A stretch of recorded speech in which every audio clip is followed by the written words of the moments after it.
बोलिए श्रीमन्नारायण भगवान की जय। बोलिए श्री भक्तवत्सल भगवान की जय। बोलिए श्रीमद् भागवत महापुराण की, श्री सुखदेव मुनि महाराज की, श्री सावरिया सेठ भगवान की जय। भक्तजनों, जिस प्रकार पिछले सत्र में हमने यदुवंश और पुरुवंश के बारे में जाना, पुरुवंश में राजा शांतनु के बारे में जाना, किस प्रकार गंगा से उनका विवाह हुआ, फिर सत्यवती से विवाह हुआ, फिर इस तरह उनका वंश आगे बढ़ा, चित्रांगद विचित्रवीर हुए, विचित्रवीर के धृतराष्ट्र पांडु, पांडु के पांडव, धृतराष्ट्र के कौरव, फिर महाभारत का युद्ध आदि जो अभी होने वाला है। आज हम श्री कृष्ण जन्म की कथा जानेंगे, लेकिन उस कथा को जानने से पहले यदि आपने हमारे चैनल को अभी तक सब्सक्राइब नहीं किया है तो आपसे मेरा एक विनम्र निवेदन है कि प्लीज़ हमारे चैनल को सब्सक्राइब अवश्य करें एवं इस बेल आइकन को अवश्य दबाएं, जिससे आपको नई आने वाली वीडियोस की नोटिफिकेशंस सबसे पहले मिले। तो आइए शुरू करते हैं आज की कथा को।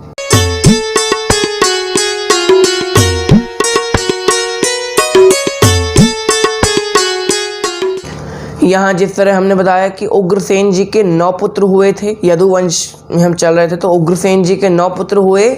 उनमें से सबसे बड़े पुत्र का नाम था कंस।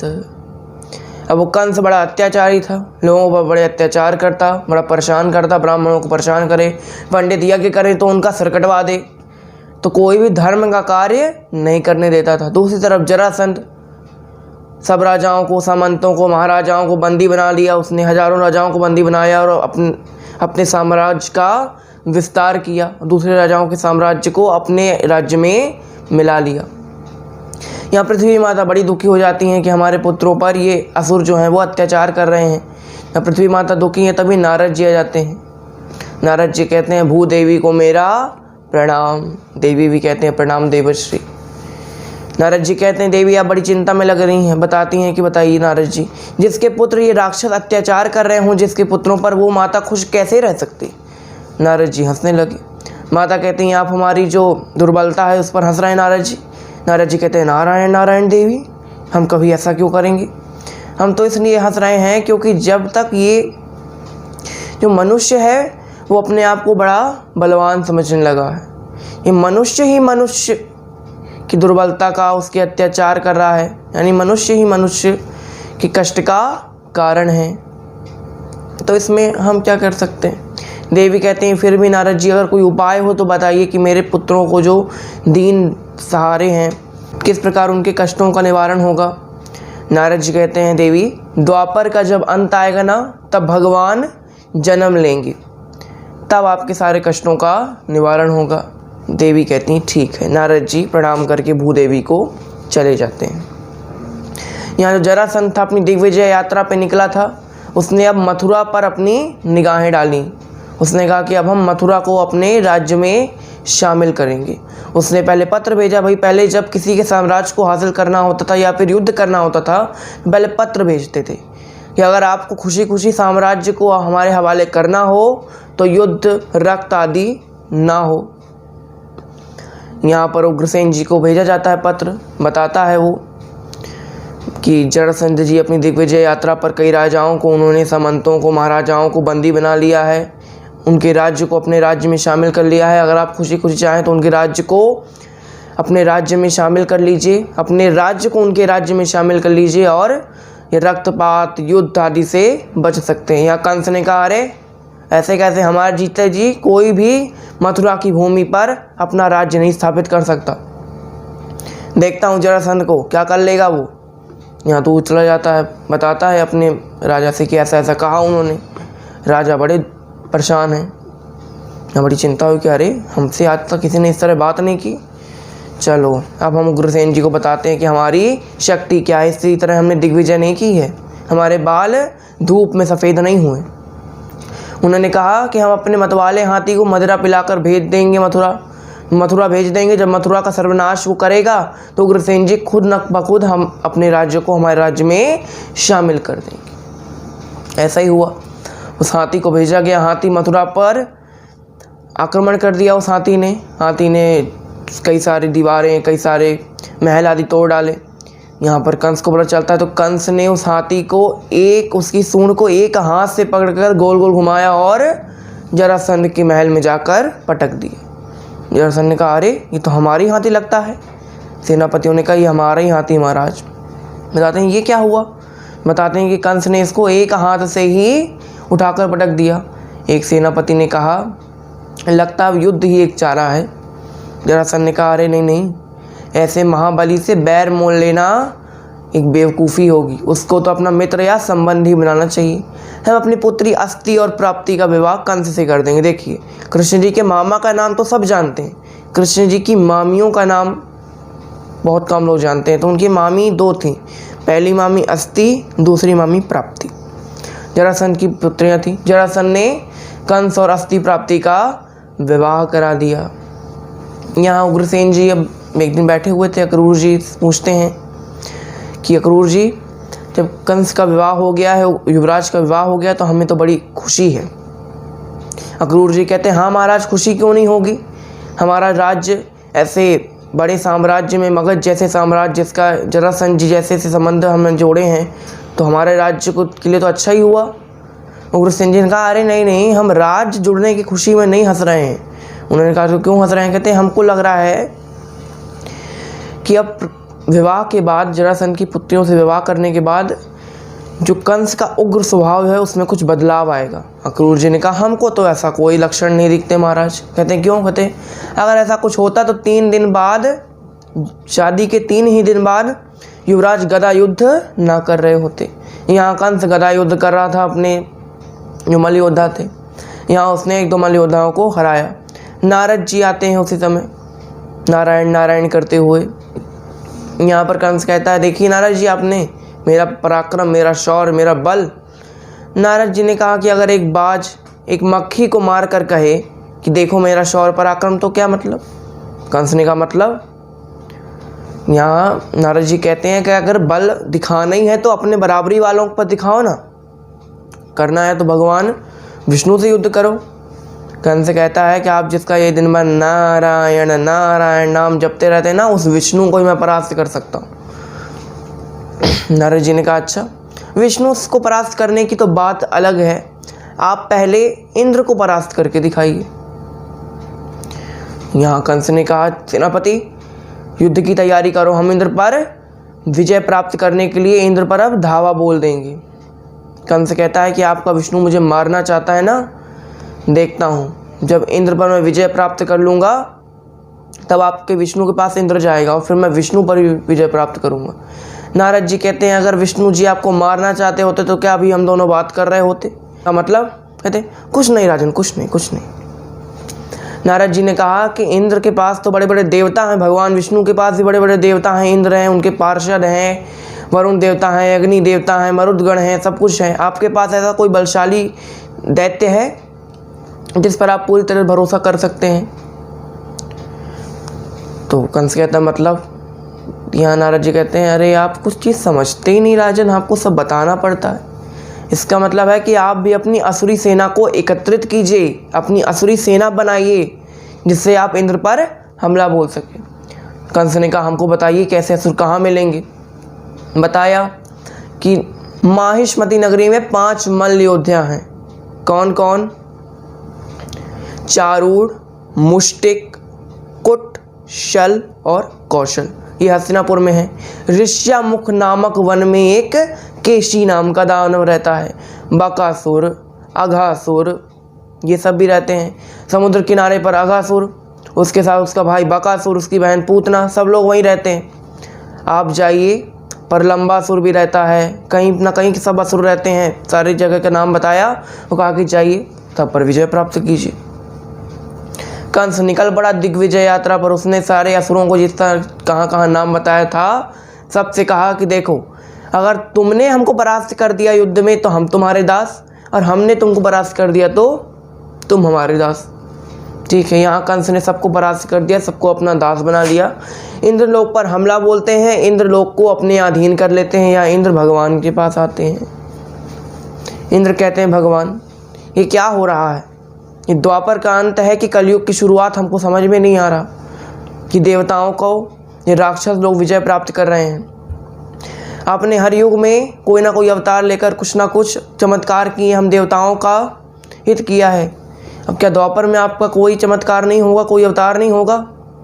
भगवान ने कहा अवश्य होगा देवताओं, हमने हर युग में आपके कल्याण के लिए अवतार लिए हैं। इस युग में भी हम कंस की ही बहन देवकी के गर्भ से जन्म लेंगे। यहाँ देवता बड़े प्रसन्न हो जाते हैं। अब यहाँ जो कंस था, देवकी उसकी चचेरी बहन थी, लेकिन फिर भी उसको बहुत प्यार करता था। अच्छा, ये देवकी है कौन? देवकी के बारे में कई सारी कथाएं हैं कि वो कैकेयी है, कि वो अदिति है, कि वो दक्ष की पत्नी है। तो अदिति कैसे है? एक बार एक ऋषि मुनि थे, उनकी पत्नी देवकी का पिछले जन्म वो साध्वी थी, उनके पति भी साधु थे। दोनों ने भगवान की बहुत तपस्या की। तपस्या से भगवान प्रसन्न हुए। कहा कि बताइए मुनि श्रेष्ठ, मुनि पत्नी, आपको क्या चाहिए वरदान में? भगवान से कहा कि हमको आपके जैसा ही पुत्र चाहिए। भगवान ने कहा इस सृष्टि में, अचर चराचर विश्व में हमारे जैसा तो और कोई है नहीं। अगर पुत्र चाहिए तो फिर हम ही आपके पुत्र के रूप में प्रकट होंगे।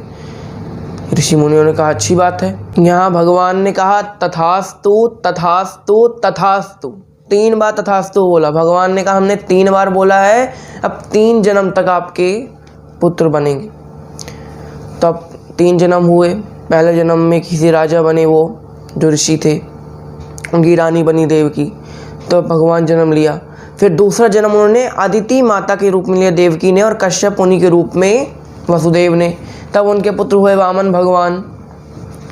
अब तीसरा जन्म था देवकी और वसुदेव के रूप में, जिनके पुत्र होंगे भगवान श्री कृष्ण।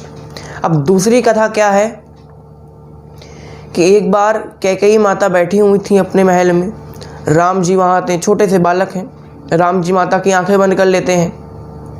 माता से कहते हैं माता हमको आपसे एक वरदान चाहिए। माता ने कहा मांगो। राम जी ने कहा हम चाहते हैं कि जब पिताजी हमारा राज्याभिषेक करने के लिए तैयारी करें तब तुम 14 वर्ष का वनवास मांग लेना उनसे हमारे लिए। माता ने कहा मैं ऐसा क्यों करूँगी, मैं ऐसा पाप क्यों चढ़ाऊँगी अपने ऊपर, और तुमको मैं अपने से दूर क्यों करूँगी? राम जी ने कहा कि माता अगर आपने मुझसे दूर नहीं किया तो जगत कल्याण नहीं होगा। सारी बातें बताई कि रावण को मारना है मुझे। माता ने चलो ठीक है, लेकिन अब तुमने मुझसे वरदान मांगा तो मैं भी तुझसे वरदान मांगती हूँ। सब बताते हैं कि भाई मैं देवता हूँ। तो बताया, बोलती है कि माता तुमने इस जन्म में तो कौशल्या के गर्भ से जन्म लिया, लेकिन अगले जन्म में जब तुम भी पृथ्वी पर अवतार लोगे और कोई, तब तुम मेरे गर्भ से जन्म लेना। राम जी ने कहा तथास्तु। तब वो कैकेयी माता देवकी बनी, ऐसा भी मानते हैं। अब देवी भागवत में लिखा है जो कृष्ण जी हैं वो विष्णु भगवान के अवतार नहीं है, वो भद्रकाली माता के अवतार। देवी पुराण में ऐसा लिखा। और जो राधा रानी है वो साक्षात भोलेनाथ हैं। तो देवी पुराण के अनुसार जो देवकी हुई तो वो दक्ष की पत्नी हो गई, इसलिए अलग अलग प्रकार से है। यहाँ देवकी को कंस अपनी चचेरी बहन थी, फिर भी उससे बहुत प्यार करता था। यहाँ देवकी का विवाह अपने मित्र वसुदेव से करा देता है। यहाँ विवाह संपन्न होता है। विवाह के बाद अब वो कंस सोचता है कि मैं अपनी थोड़ी और बढ़ाई बता लूँ, थोड़ा सा अपने आप को और अच्छा दिखाऊं लोगों के सामने, प्रजा के सामने।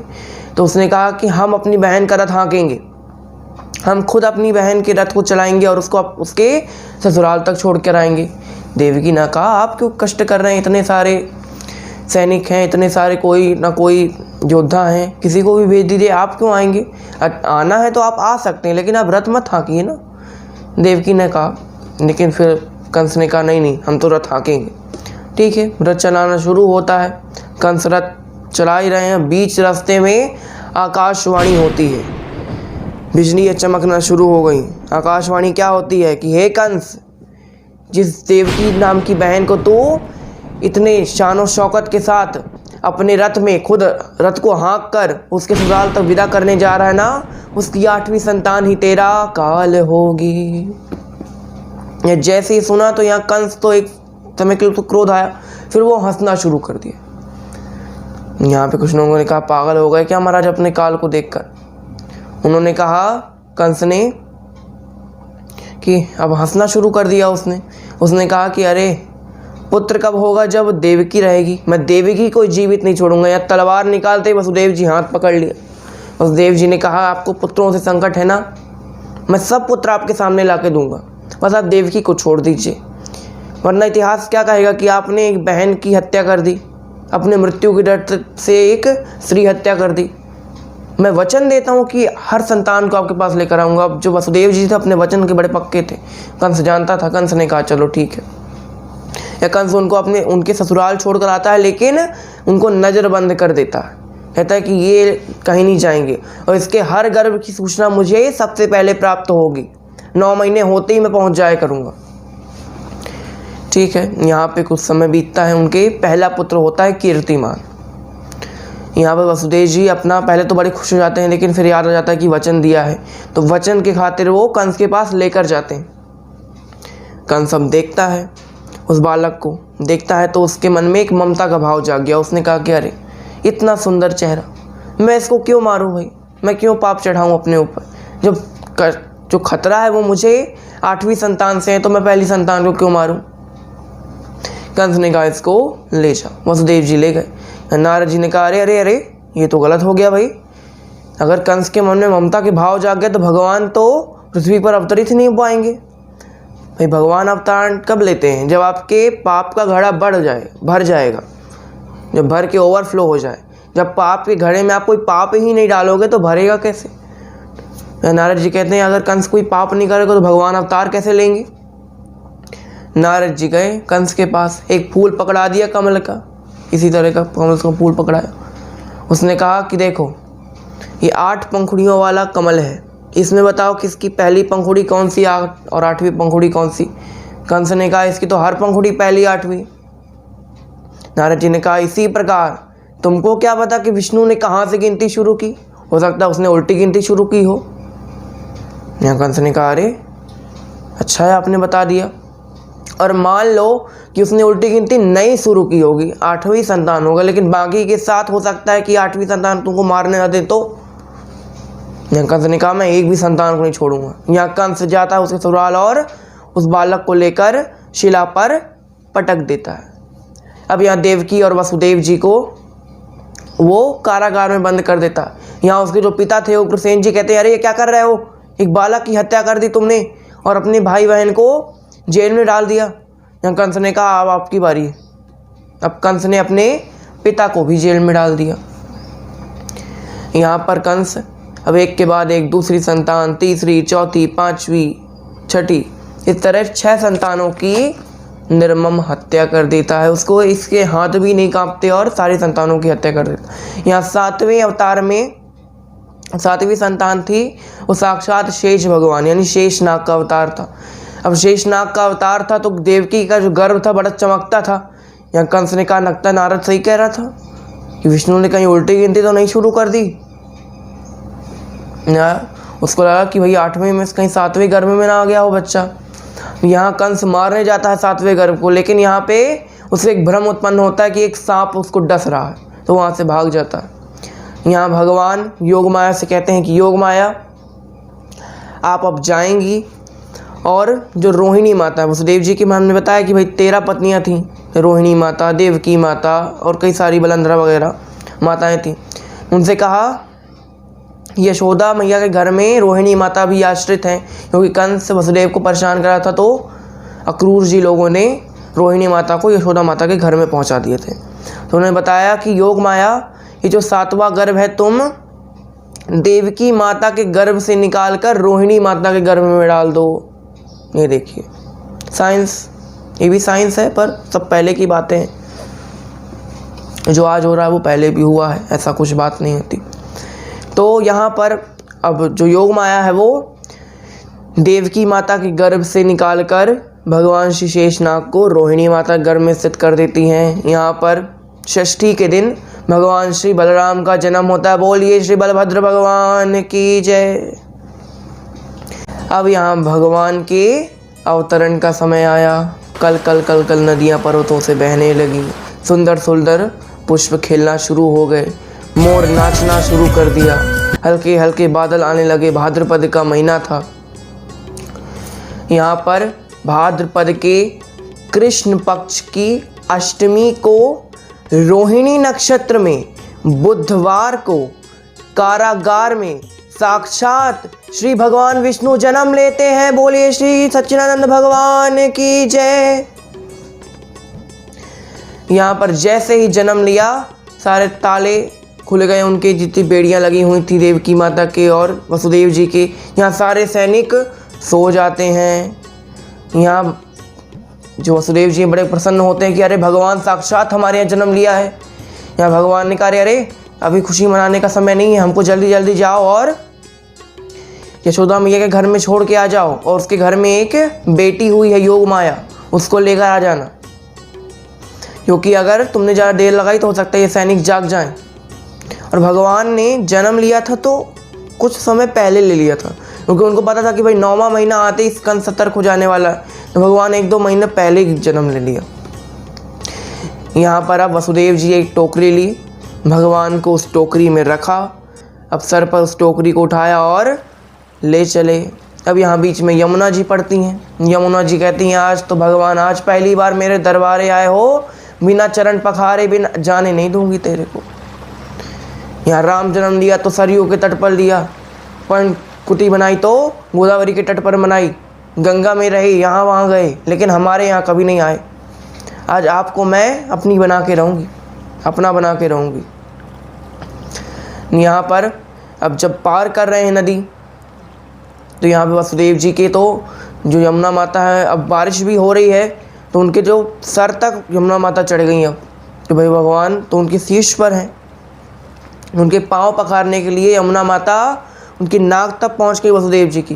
भगवान ने कहा अगर यमुना माता ऐसी करती नहीं तो हमारे पिताजी को यहीं प्राण चले जाएंगे। या भगवान ने खुद ही अपना पैर नीचे कर दिया, यमुना माता ने चरण स्पर्श किया और चली गई। यहाँ यमुना माता ने अचानक से रास्ता बना दिया, बीच से नदी फट गई और रास्ता बन गया। यहाँ बारिश का समय तो था ही, यहाँ पीछे से शेषनाग जी छत्र बनकर आते हैं। यहाँ पर यमुना नदी पार करते हैं, नंद बाबा के घर जाते हैं। यशोदा मैया सो रही थी, बगल में उसके एक छोटी सी कन्या थी, सुंदर सी, साक्षात माता योग माता भवानी। उसको उठाते हैं, श्री कृष्ण जी को उसके स्थान पर रखते हैं। अब यहाँ पर लेकर आ जाते हैं मथुरा। यहाँ फिर सैनिकों की नींद खुलती है, पर चलता कि अरे देवकी ने तो आज लड़की का जन्म हो गया, ये कैसी बात हो गई। यहाँ पर अब कंस को सूचित किया जाता है। कंस कहता है लगता है ये विष्णु मेरे को भ्रम में डाल रहा है।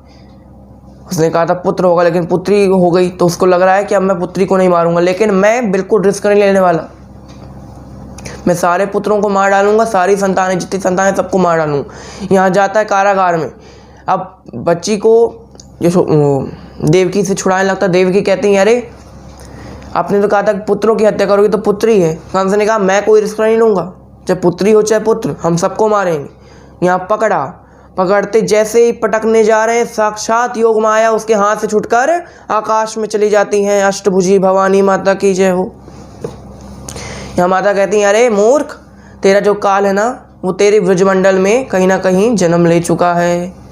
यहाँ कंस तो बड़े चिंतित हैं। अरे अब यहाँ पर सुबह हो जाती है, नंदगांव में सुबह हो गई, गोकुल में। यहाँ पर अब जो यशोदा मैया थी, रात को उन्होंने जन्म लिया बालक को, उनको पता नहीं चला कि भाई क्या हुआ, कि लड़की हुई तो कि लड़का हुआ, वो तो सो गई। यहाँ नंद बाबा चले गए खेत, उनको लगा कि अभी यशोदा मैया को आराम करने देते हैं, जब खेत से लौट कर आएंगे तब बताएंगे कि क्या हुआ या फिर उसको जगाएंगे। यहाँ गोपियाँ आती हैं, देखती हैं कि अरे ये तो लल्ला हुआ है।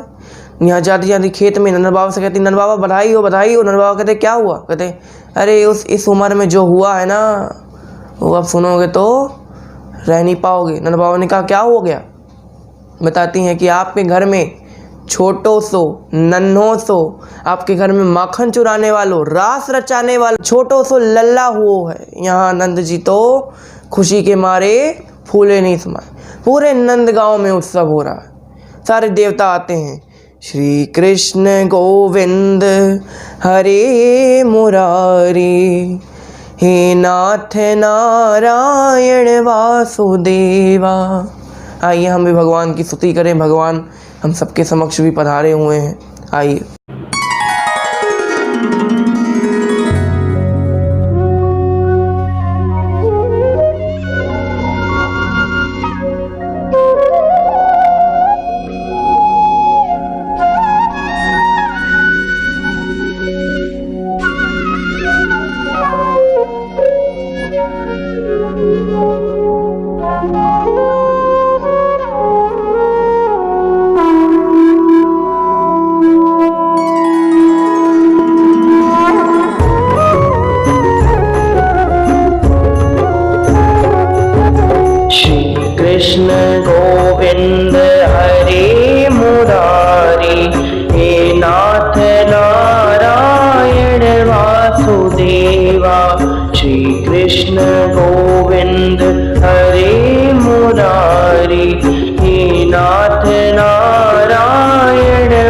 वासुदेवा। श्री कृष्ण गोविंद हरे मुरारी, श्री कृष्ण गोविंद हरे मुरारी।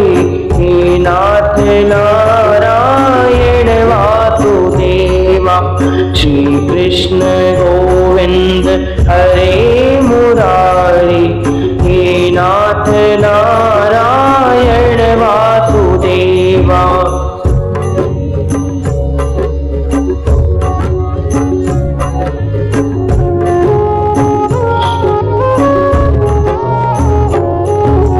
श्री कृष्ण गोविंद हरे मुरारी। हे नाथ नारायण वासुदेवा। श्री कृष्ण गोविंद हरे मुरारी। हे नाथ नारायण वासुदेवा। श्री कृष्ण गोविंद हरे मुरारी। श्री कृष्ण गोविंद हरे मुरारी। हे नाथ नारायण वासुदेवा। श्री कृष्ण गोविंद हरे मुरारी।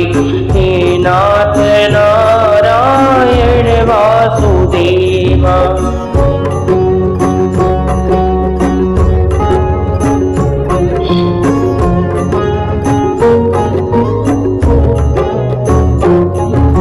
श्री कृष्ण गोविंद हरे मुरारी। हे नाथ नारायण वासुदेवा। श्री कृष्ण गोविंद हरे मुरारी। हे नाथ नारायण वासुदेवा।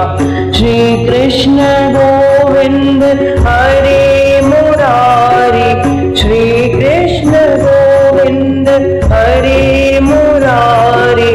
हे नाथ नारायण वासुदेवा।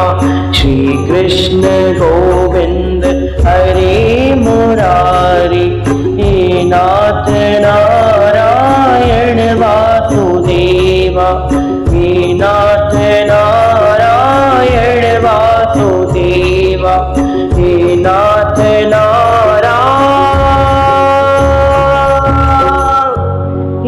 वासुदेवा।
कृष्ण जन्म भयो आज बधावा लेके आई।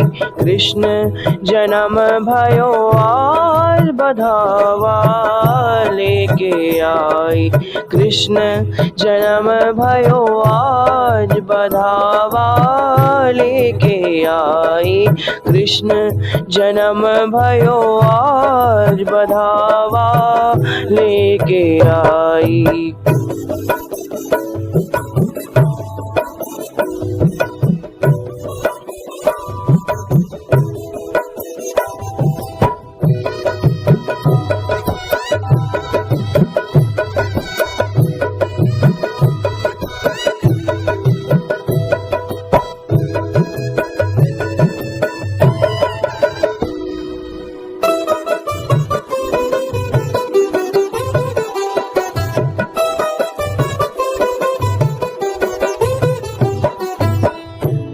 लेबो छड़वा ना लेबो कड़वा, ना लेबो छड़वा ना लेबो छड़वा, लेबो यशोदा जी का कंगना, लेबो यशोदा जी का कंगना।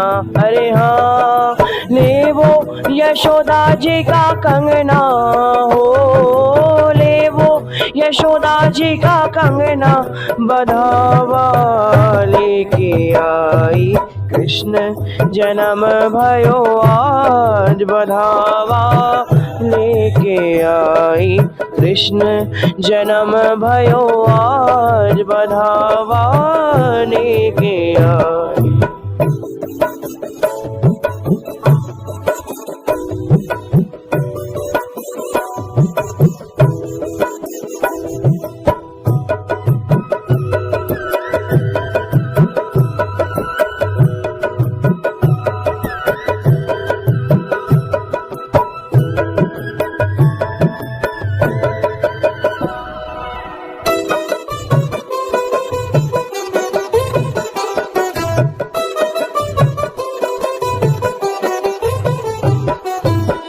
नाले वो बिंदिया नाले वो बिछिया, नाले वो बिंदिया नाले वो बिछिया, ले वो यशोदा जी का छल्ला, ले वो यशोदा जी का छल्ला। अरे हाँ ले वो यशोदा जी का छल्ला हो, ले वो यशोदा जी का छल्ला, बधावा लेके आई कृष्ण जन्म भयो आज, बधावा लेके आई कृष्ण जन्म भयो आज, बधावा लेके आई।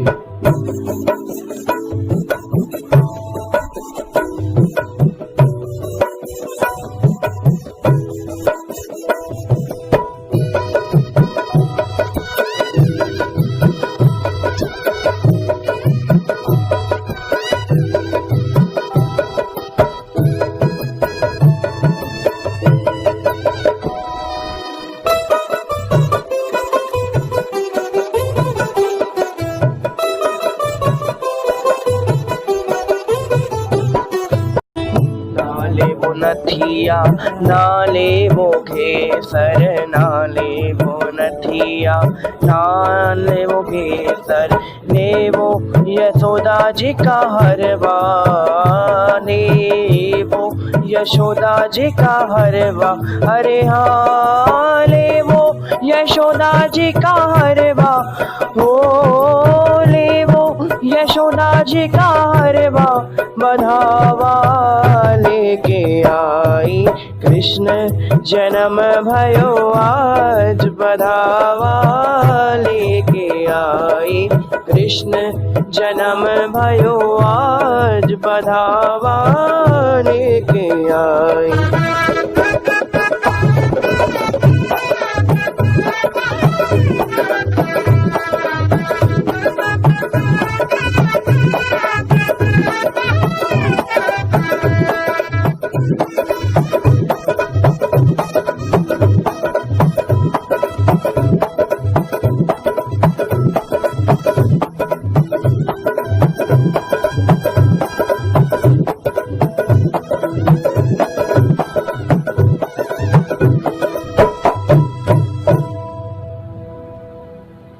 यहाँ पर नंद उत्सव समाप्त हो जाता है। यहाँ पर नंद जी और यशोदा मैया बड़े प्रसन्न हो जाते हैं। अब यहाँ कंस तो चिंतित ही रहता है।